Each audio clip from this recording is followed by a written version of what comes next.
হাজার বছর ধরে আমি পথ হাঁটিতেছি পৃথিবীর পথে, সিংহল সমুদ্র থেকে নিশীথের অন্ধকারে মালয় সাগরে।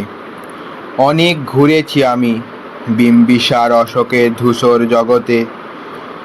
সেখানে ছিলাম আমি আরো দূর অন্ধকারে বিদর্ভ নগরে। আমি ক্লান্ত প্রাণ এক, চারিদিকে জীবনের সমুদ্র সফেন।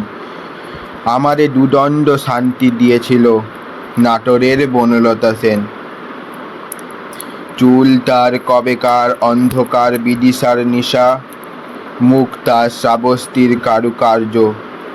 অতি দূর সমুদ্রের পর হাল ভেঙে যে নাবি হারায়েছে দিশা।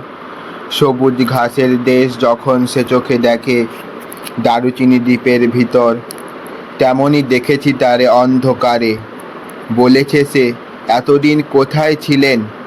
পাখির নীড়ের মতো চোখ তুলে নাটোরের বনলতা সেন।